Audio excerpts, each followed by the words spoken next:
नमस्कार, मैं हूं आशीष त्रिपाठी। स्पेशल रिपोर्ट देख रहे हैं आप। Kolkata rape and murder case की गुत्थी सुलझने की जगह अब और उलझती जा रही है। 15 दिन बाद भी देश की सबसे तेज तर्रार जांच एजेंसी सीबीआई ठोस सबूतों के लिए हाथ पांव मारती दिखाई दे रही है। सीबीआई अब तक कुल 7 लोगों को झूठ पकड़ने वाली मशीन पर बैठा चुकी है, जिसके चलते इनके बयानों में जो विरोधाभास है वो क्लियर हो सके। हालांकि इसमें अभी आज आरोपी संजय रॉय का टेस्ट करवाया गया और इसके लिए टाल दिया गया था। ये टेस्ट जानकारी ये भी मिली और देश अब सवाल ये पूछ रहा है कि कोलकाता फाइल्स की क्लोजर रिपोर्ट कब तक आएगी।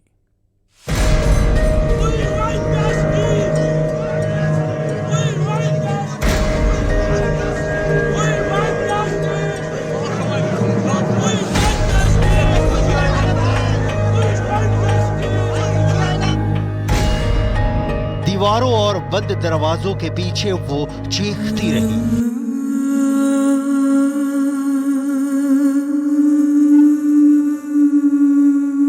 रहम की भीख मांगती रही, आखिरी सांसों तक लड़ती रही।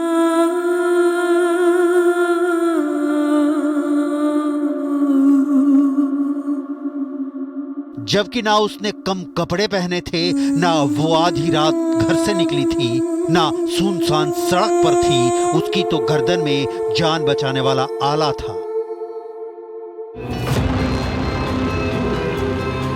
फिर भी उसे नोचा गया, खसोटा गया, असमत लूटी गई, मौत के मुंह में झोंक दिया गया। हैवानियत की सन्न कर देने वाली कहानी, द कोलकाता फाइल्स।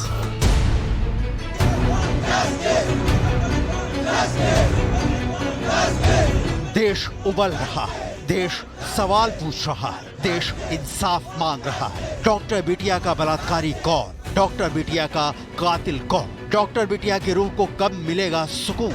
किसी के पास जवाब नहीं है। किसी के पास 8 और 9 अगस्त की दरमियानी रात का हिसाब नहीं है।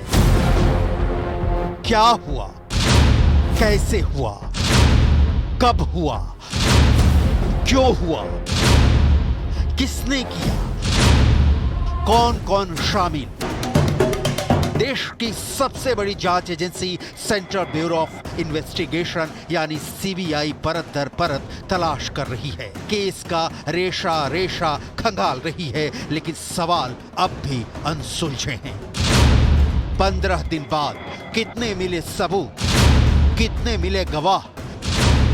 कितने दूर रह गए हैं कानून के हाथ? डॉक्टर बिटिया को कब मिलेगा इंसाफ? न्यूज़ 18 इंडिया की सबसे बड़ी पड़ताल, the Kolkata files. Kolkata case की डिटेल दिखाने से पहले पीड़िता के पिता ने क्या कहा, सुनिए। आपको लगता है कि कहीं ना कहीं अस्पताल प्रशासन ने एक बड़ी चूक की है? पहले से तो हमको अस्पताल के जो डिपार्टमेंट जो है जिसके पास मेरा लड़की को भेजा था वो ऑन ड्यूटी में था। एक ऑन ड्यूटी में एक जो लड़का हो या लड़की जिसको काम करता है, जैसे हमारा अंदर 3-4 आदमी काम करता है, उसका जो जिम्मेदारी है वो तो मेरा ही है ना जी। कोई दुर्घटना घट जाए तो मेरा हमको ऊपर जिम्मेदारी पड़ेगा। लेकिन उस लोग अभी तक इसके बारे में आज इतना दिन में कोई हमको फोन से भी बात नहीं। जब उनका शव मिलता आपको कितने बजे फोन आया और किसने फोन किया था?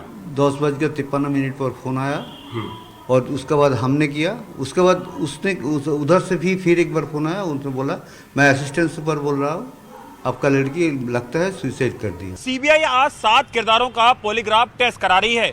दिल्ली से एक विशेष टीम आकर ये पॉलीग्राफ टेस्ट को कर रही है, जिसमें संजय रॉय, इसके अलावा पूर्व principal Sandip Ghosh, 2 trainee doctor, 1 intern और 2 अन्य स्टाफ शामिल हैं।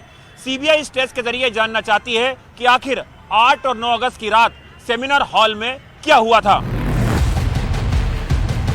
तो ये तो क्लियर होता जा रहा है कि इस केस से जुड़े वो कौन से और कितने किरदार हैं जिन पर सीबीआई अपनी जांच फोकस कर रही है।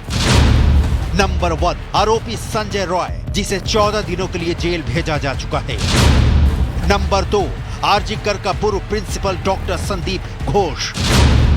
Number 3, first year PG doctor Arka. Number 4, first year PG doctor Soumitra. Number 5 house staff Gulam. Number 6 एक इंटर्न सुखदीप। नंबर 7 अस्पताल का एक और स्टाफ।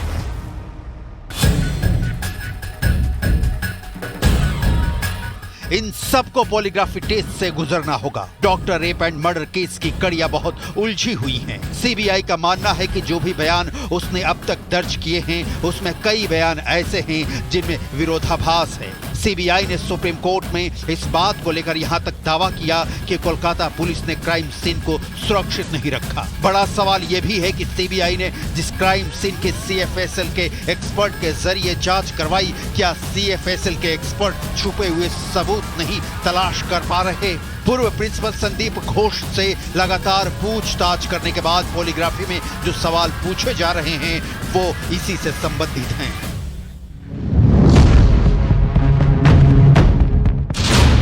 आपको वारदात की खबर किसने दी? सेमिनार हॉल के पास मरम्मत क्यों कराया? आपने पुलिस को सूचना तत्काल क्यों नहीं दी? पहला जो सबसे पहले मैंने पकड़ा था वो स्टूडेंट लोग को फेल करवाते थे। फेल करा करके उनसे पैसे अच्छे खासे रकम वसूलते थे और जो उनके बात नहीं सुनते थे, कुछ उसमें स्टूडेंट थे जो ये पैसा को कलेक्ट करते थे। फिर उन्हीं जूनियर स्टूडेंट को वो शराब पिलाते थे, उनको पैसे का लालच लत लगाते थे। इसके अलावा बहुत सारा बेआईनी काम, जैसे बॉडी का लेके, जैसे डेड बॉडी का लेके तस्करी करना, जैसे बायोमेडिकल वेस्ट का मैंने बताया था, इसको भी मैंने एक्सपोज किया था।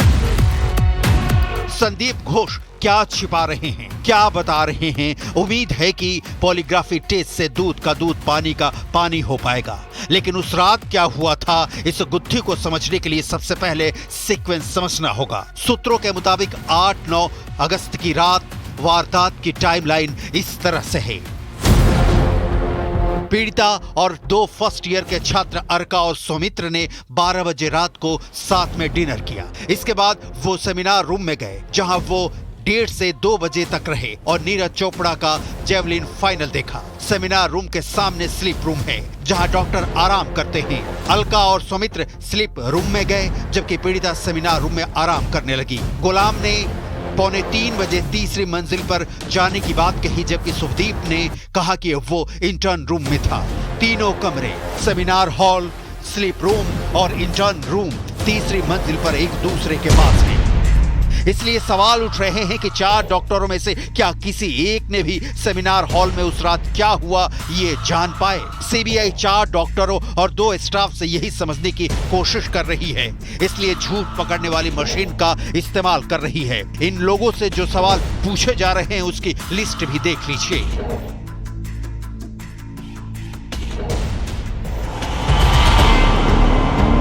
खाना खाने के बाद आप कहां गए?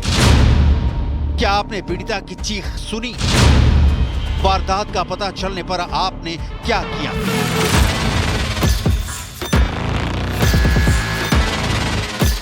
सवाल है कि पीड़िता को आखिरी बार जिंदा देखने वाले 4 डॉक्टरों के पॉलीग्राफ टेस्ट से सीबीआई को क्या हासिल हो सकता है? और उससे भी बड़ा सवाल है कि सीबीआई के सामने ऐसी कौन सी चुनौती आ गई है जिसके चलते उसे 1-2 नहीं बल्कि 7 लोगों के पॉलीग्राफ टेस्ट कराने की जरूरत पड़ गई। इस वारदात के अगले दिन कोलकाता पुलिस ने संजय रॉय को गिरफ्तार किया था। कोलकाता पुलिस संजय राय की गिरफ्तारी के बाद इस मामले को जितना ओपन एंड शट मान रही थी, सीबीआई को ऐसा नहीं लगता है। कोलकाता पुलिस की नजर में मुख्य आरोपी संजय रॉय है, लेकिन सीबीआई असली कातिल तक पहुंचने के लिए 7 किरदारों का पॉलीग्राफ टेस्ट करा रही है। बता दें कि कोलकाता पुलिस ने सेमिनार हॉल में मिले एक ब्लूटूथ के जरिए अगले दिन संजय रॉय को गिरफ्तार किया था। असल में सीबीआई के सामने सबसे बड़ी चुनौती यह है कि सीबीआई उन्हीं सबूतों पर जांच करने के लिए मजबूर है जो कलकत्ता पुलिस से सीबीआई को मिले हैं। जैसे कलकत्ता पुलिस द्वारा लिया गया पीड़िता का डीएनए सैंपल। सीबीआई की एंट्री से पहले पीड़िता की बॉडी का पोस्टमार्टम हुआ और बाद में अंतिम संस्कार भी कर दिया गया। इस वजह से अब दोबारा सैंपल नहीं लिया जा सकता। सीबीआई के पास न बॉडी है न ही स्पॉट पर मौजूद पूरे साक्ष्य। मौका वारदात पर 1 से ज्यादा लोगों के फुटप्रिंट्स भी जांच में अड़चन पैदा कर रहे हैं। जाहिर है टेक्निकल सबूत जुटाने में भी सीबीआई को दिक्कतें आ रही हैं। मतलब सवाल घूम फिर कर वहीं पहुंच जाता है कि क्या आरोपी संजय राय ही कातिल है या कातिल कोई और है।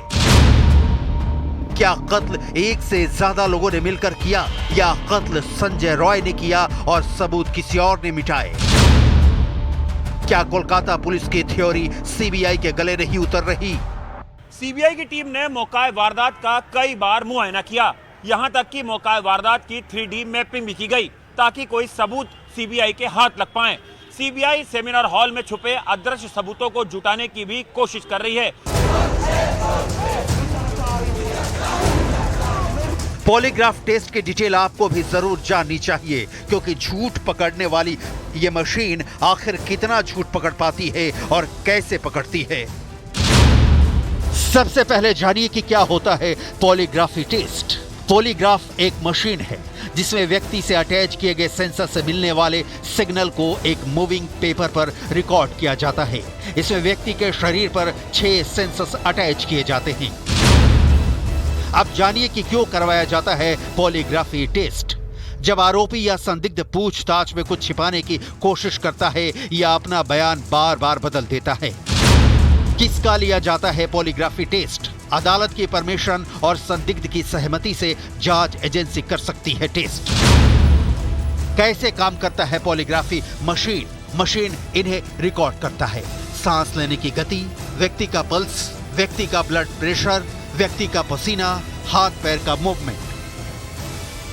कोलकाता केस इसलिए भी उलझ गया है कि जिस आरोपी संजय रॉय को कलकत्ता पुलिस ने गिरफ्तार किया, उसका कहना है कि वो निर्दोष है, उसे फंसाया जा रहा है। संजय रॉय की वकील का कहना है कि वो पॉलीग्राफी टेस्ट के लिए इसीलिए तैयार हुआ क्योंकि सच सामने आ सके। लेकिन सवाल है कि क्या संजय सच बोल रहा है? संजय के दोस्त ने उसके व्यवहार को लेकर जो कहा, उसे बहुत ध्यान से सुनने की जरूरत है।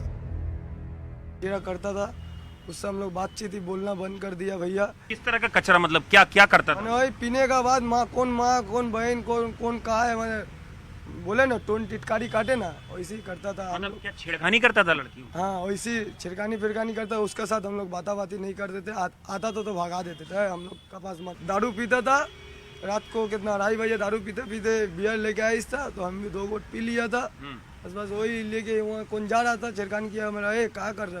बोला हम पिलाया, हम खिलाया थे, हम ही को। उसके बारे में ये भी बहुत कहानियां चल रही हैं कि ये रेड लाइट एरिया बहुत जाता था यहाँ का, और ये गंदी वीडियो देखता था। हाँ, ये हो सकता है। पत्नी जो थी, एक से ज्यादा पत्नी थी उसकी, बताते हैं यहाँ पे। हाँ, यहाँ पे तो सभी जानता है, उसका 4 तो शादी है। 4 कोलकाता केस की जांच कहीं उलझकर दम ना तोड़ दे, इसलिए सीबीआई कोई कोर कसर नहीं छोड़ना चाहती है। सीबीआई हर एक उस तकनीक का इस्तेमाल कर रही है ताकि इस मर्डर मिस्ट्री से पर्दा उठाया जाए। लेकिन इस तरह से इस घटना और इस वारदात ने कोलकाता ही नहीं बल्कि पूरे देश में आक्रोश की लहर दौड़ा दी है, और हर तरफ दरिंदे के लिए फांसी और बेटियों के लिए इंसाफ की मांग की जा रही है। Sealdah court, Calcutta high court, supreme court, जिसने स्वतः संज्ञान लिया, सबकी नजरें सीबीआई जांच पर टिकी हैं। सीबीआई कोर्ट में यह क्लियर कर चुकी है कि साक्ष्यों के साथ छेड़छाड़ किया गया। लिहाजा अब सवाल है कि क्या कोलकाता केस का सच देश के सामने आ पाएगा, या लंबी जांच तारीख पर तारीख वाले फैसले में उलझकर कुछ भी मुकम्मल पता नहीं चल पाएगा। क्योंकि इंसाफ में देरी का एक मतलब यह भी होता है इंसाफ का नहीं मिलना।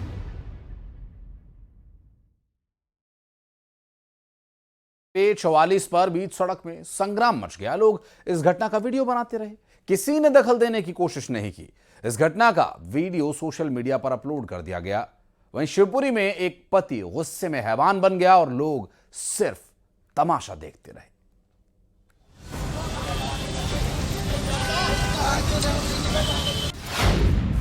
बीच सड़क पर संग्राम,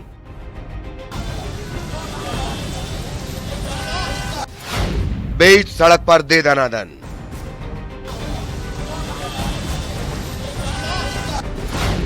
गुस्से की आग ने किया अंधा, पत्नी पर डंडे से फूटा गुस्सा। मुरैना के NH 44 पर जो कुछ चल रहा है वो हैरान करने वाला है। तस्वीरें देखिए, कंधे पर उठाकर सड़क पर युवक को पहले पटका गया, फिर 2 लोग उस पर लातों की बरसात करते हैं।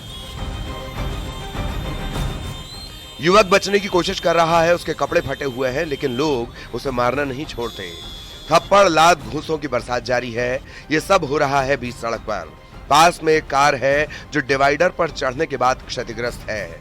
घटना के बारे में बताया जा रहा है कि कार चालक ने आरटीओ बैरियर के पास साइड लेने के चक्कर में बाइक को टक्कर मार दी। इसके बाद वो भाग निकला, लेकिन लोगों ने 10 किलोमीटर कार का पीछा किया। कार न रोकने पर कार पर पत्थर फेंके गए। फिर बाइक पर सवार बदमाशों ने कार से निकालकर 2 युवकों की जमकर धुनाई की। घटना में घायल बाइक सवार और मारपीट में घायल 2 कार सवारों को जिला अस्पताल में भर्ती करवाया गया है। पुलिस ने मामला दर्ज कर लिया है। आरोपियों की तलाश जारी है।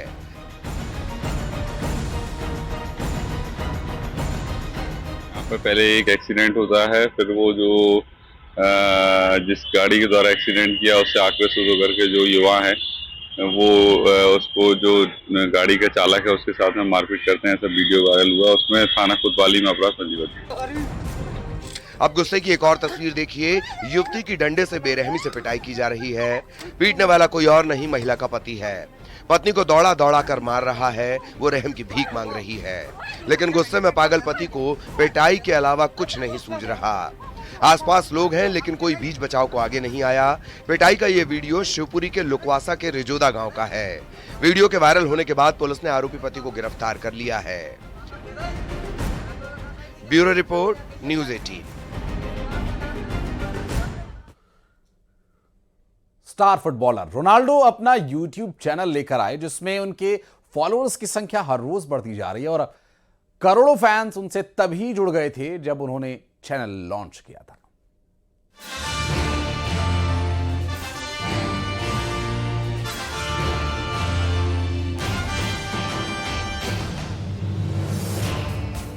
Con los deditos.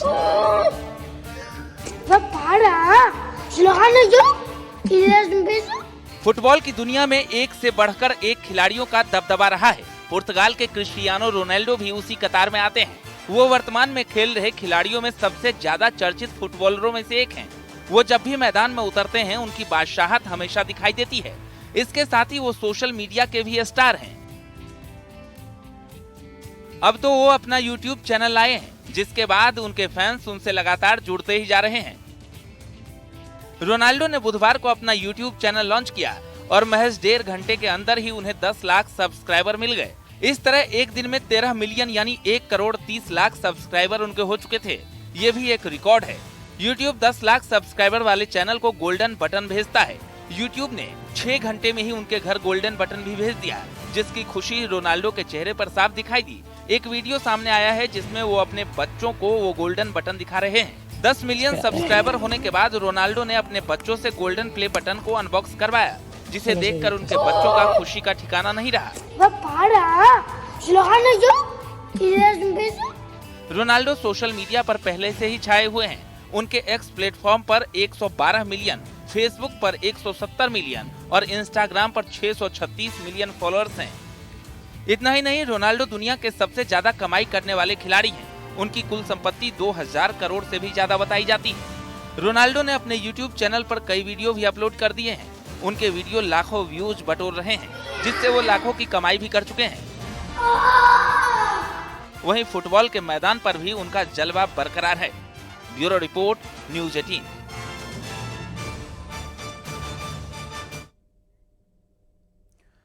अफ्रीका महाद्वीप के देश बोत्सवाना की किस्मत खुल गई। वहां पर दुनिया का दूसरा सबसे बड़ा हीरा मिलने का दावा किया जा रहा है।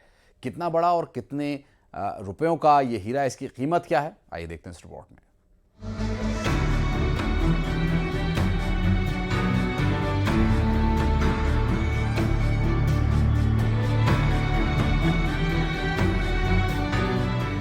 हीरा किसी की भी किस्मत चमका सकता है। अब अफ्रीकी महाद्वीप के देश बोत्सवाना पर यह बात बिल्कुल सटीक बैठती है। बोत्सवाना के बारे में कहा जाता है कि दुनिया में जितने भी हीरे पाए जाते हैं, उनमें से 23% अकेले बोत्सवाना के पास से आता है। एक बार फिर बोत्सवाना हीरे की वजह से पूरी दुनिया में चर्चा में आ गया है।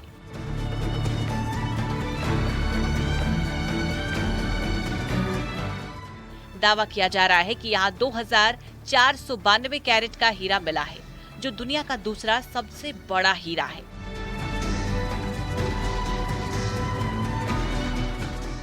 लुकारा डायमंड नाम की कनाडाई कंपनी को कैरो खदान में ये डायमंड मिला है। इस हीरे को बोत्सवाना की राजधानी गैब्रून से 500 किलोमीटर की दूरी पर खदान से निकाला गया है। लुकारा डायमंड फर्म के हेड के मुताबिक ये उच्च गुणवत्ता वाला हीरा है, जिसे एक्सरे तकनीक की मदद से खोजा गया है। बोत्सवाना ने पिछले महीने खनन को लेकर ये नया कानून का प्रस्ताव रखा है, जिसके तहत एक बार लाइसेंस मिलने के बाद खनन कंपनियों को स्थानीय निवेशकों को 24% हिस्सेदारी देनी होगी। उम्मीद लगाई जा रही है कि ये हीरा 1000 करोड़ रुपए से ज्यादा कीमत का हो सकता है। हालांकि ये केवल अनुमान है, हीरे की असली कीमत इससे कहीं ज्यादा भी हो सकती है। पृथ्वी की सतह से करीब 160 किलोमीटर नीचे किम्बरलाइट पाइप नाम की चट्टान पाई जाती है। जब मैग्मा पृथ्वी की गहरी दरारों से होकर बहता है, किसी एक जगह जमा हो जाता है। जब किम्बरलाइट पाइप बनती है, धरती के अंदर कई ज्यादा तापमान और दबाव के चलते कार्बन का क्रिस्टल धीरे धीरे हीरा बन जाता है। कहा जाता है कि साल 1905 में दक्षिण अफ्रीका में सबसे बड़ा हीरा मिला था। कलिनन हीरा 3106 कैरेट का था। वहीं साल 2019 में 1758 कैरेट का हीरा मिला था। वहीं साल 2017 में 1111 कैरेट का हीरा 444 करोड़ रुपए में बिका था। Bureau report, news 18। श्रावण मास खत्म हो चुका है, लेकिन उज्जैन के महाकालेश्वर मंदिर में भक्त तो हर साल जाते ही हैं और पूरा साल जाते हैं। मंदिर में श्रावण मास के महीने की बम्पर आय का एक रिकॉर्ड सामने आया है, जिसे सुनकर आप भी चौंक जाएंगे। बाबा की महिमा अपरंपार, बाबा के प्रति श्रद्धा अटूट, मंदिर की हुई बम्पर आय। जी हां, उज्जैन के महाकालेश्वर मंदिर में सावन के महीने में भक्तों ने दिल खोलकर दान दिया है। दान इतना कि नोटों को गिनने के लिए मंदिर प्रशासन को कई लोग लगाने पड़े हैं। बाबा के प्रति भक्तों की अटूट श्रद्धा है और यही वजह है कि सावन में आने वाले भक्तों ने अपनी श्रद्धा से मंदिर को दान दिया है। मंदिर समिति ने आय के आंकड़े जारी किए हैं। इसके अनुसार 12 जुलाई से 19 अगस्त के बीच दिल खोल कर दान 15 करोड़ 64 लाख 53 हजार की आय हुई है। इनमें काउंटर से 26 लाख 92 हजार की आमदनी हुई है, जबकि तुरंत दर्शन व्यवस्था से 4 करोड़ 63 लाख की आय हुई है। अन्य क्षेत्र में भी भक्तों ने खूब चढ़ावा चढ़ाया है। अन्य क्षेत्र में 10 लाख 21 हजार का चढ़ावा आया है। पंडित सूर्य नारायण धर्मशाला की 3 लाख 95 हजार कमाई हुई है। उज्जैन बस सेवा से 77 हजार का किराया आया है। महाकाल की सवारी से 5 हजार की आय हुई है। गर्भगृह में 19 लाख 22 हजार का दान आया है। ऑनलाइन भक्तों ने 11 लाख 68 हजार का दान किया है। इसके अलावा मंदिर प्रशासन को कृषि भूमि से 86 हजार, मनी ऑर्डर से 17 हजार, जबकि फोटोग्राफी और कबाड़ से 2 लाख से ज्यादा की आय हुई है। और यार छोटे